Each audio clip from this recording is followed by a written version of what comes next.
Namaste people.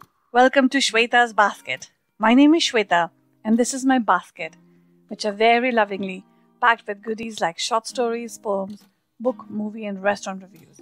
All absolutely fresh and original. For the reviews, you can head over to my website, and as for stories and poems, well, stick around. You know how some stories are beautiful in their simplicity, almost lyrical, with powerful imagery, the inner struggle of the protagonist, and a moral lesson, all woven together effortlessly into a memorable tale. And the best part is that they remind us of our childhood tales.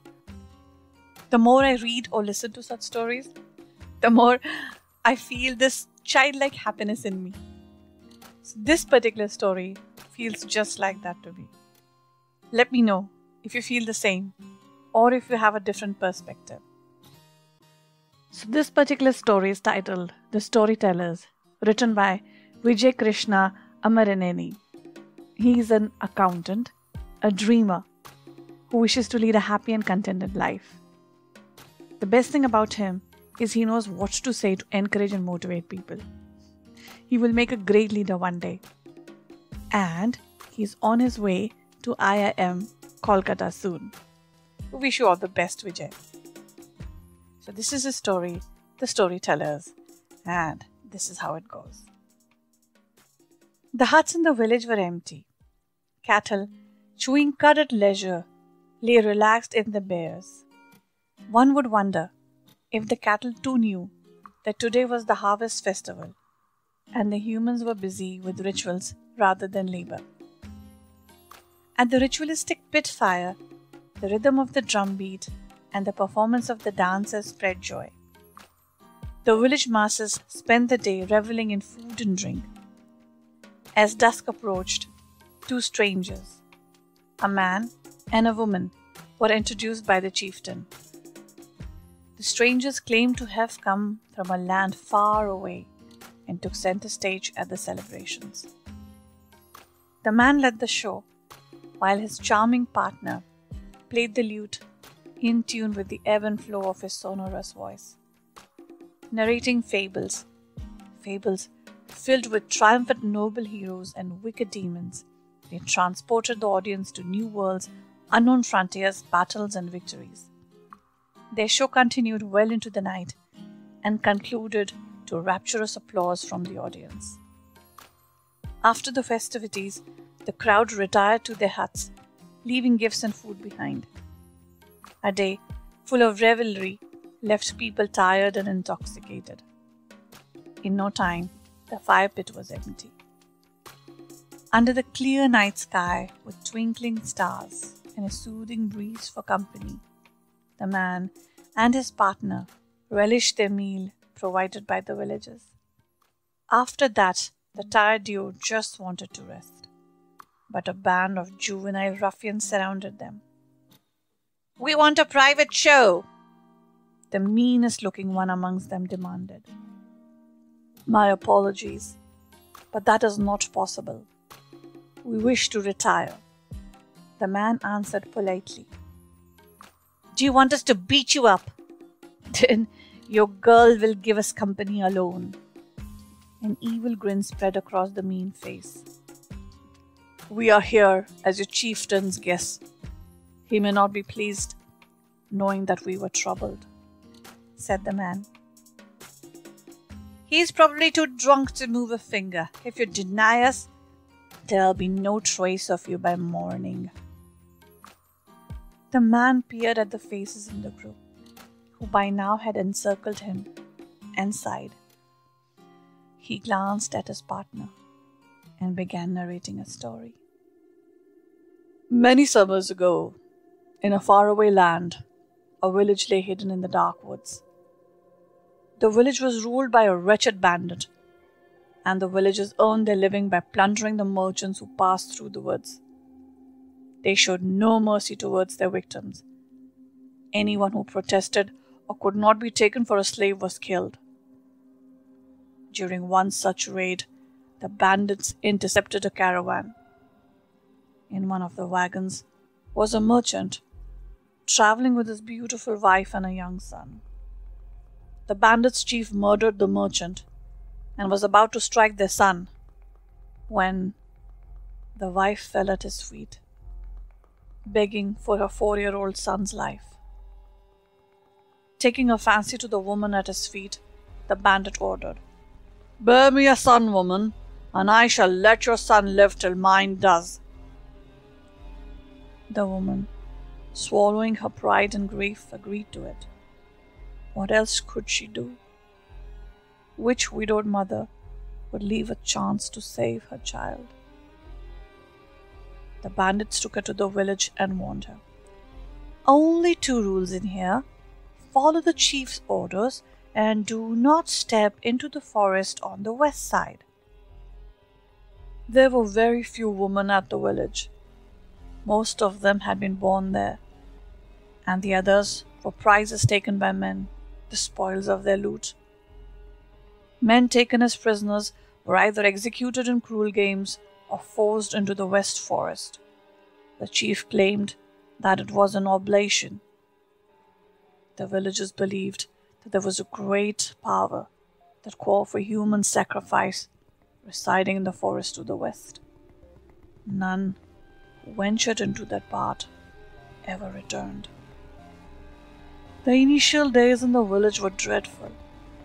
As the possession of the chief, the woman and a child were largely left alone. The gruesome ways of the village frightened the child. Wondering why his mother cried every day, he asked her one day if she would be happy if he became the chief of the village. The mother's heart melted at the innocence of the child. She smiled and told him, "I will be happy if you become a good man and leave this village safely." Over the next few months, she taught her son all she knew and told him stories from lore. All her stories emphasized one moral: goodness always wins. She also ensured that her son understood that his life depended on the unborn in her womb. As the time elapsed, little did the child know that soon he would be alone in that accursed place. His mother carried the unborn to term, passing away after a prolonged labor. The young boy did not understand death, yet the dread he felt when he heard the cry of the newborn defined the path for the rest of his life. He matured into a young lad, tall and lean, with bright eyes and a kind heart. The chief kept his word and ensured that the lad was not harmed, but that was all. The lad was ill-treated by all. He tended to the horses in the village and the slaves that were captured. The lad treated the slaves with dignity, but he knew it was just a matter of time before they were executed in games. He often wondered if becoming a bandit would be much easier on the heart than harboring hopes of a better life. It was futile to try to escape from the village, which was surrounded by thick forests teeming with wild beasts. The stepbrother, in contrast, grew into a vile man under the tutelage of the chief. He was built like a bull and carried an aura of domination over others, a perfect heir to his aging father. The brothers rarely interacted, though the young lad always kept an eye on his younger brother. One fateful evening, the young lad noticed his stepbrother trying to ride a new horse. To his horror, he saw his brother lose control of the horse. But before anyone could react, the horse, with his stepbrother astride, galloped into the west forest. The lad stood shell-shocked. If anything were to happen to his stepbrother, he would be responsible and considered disposable. The lad's body moved swiftly. Grabbing a lantern, he raced into the forest. Afraid of the legend, none from the village followed them. The lad sprinted after the horse, but could not tail it for long. He lost sight of the horse and found himself in an unknown part of the forest. Wiping the sweat off his forehead, he observed the surroundings. Dark clouds were gathering, and the sun went behind the curtain of clouds. He spotted a marsh some distance away. It was full of reeds and sedges, and on the side of the marsh was a small hill. The ground was damp. He observed hoof marks and followed them. The track led him to the carcass of the horse. It was torn open, and chunks of flesh were missing. Looking around, he found numerous paw prints of wolves. It puzzled him.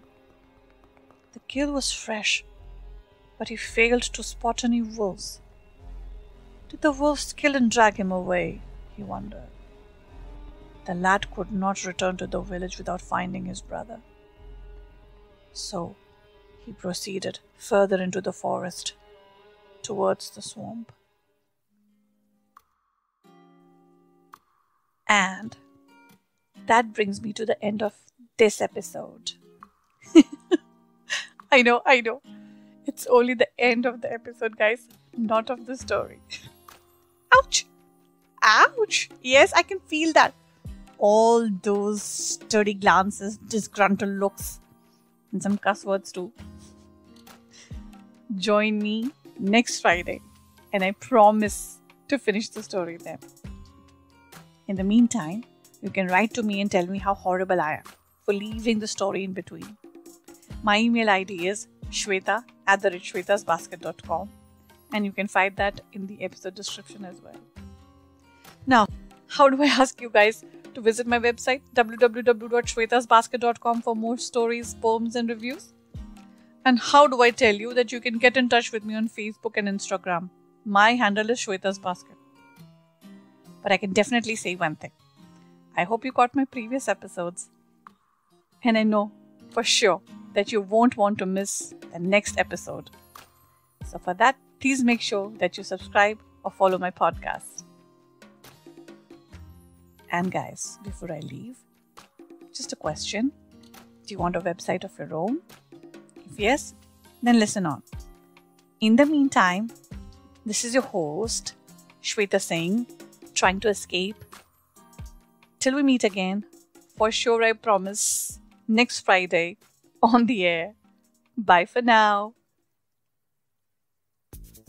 Do you want to have a website of your own?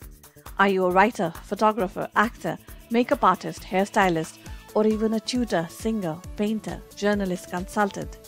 Or do you have your own cafe, restaurant, resort, holiday home, shop, small business, hospital, or even a blog, WordPress or Blogspot account that you want to migrate to a good-looking website?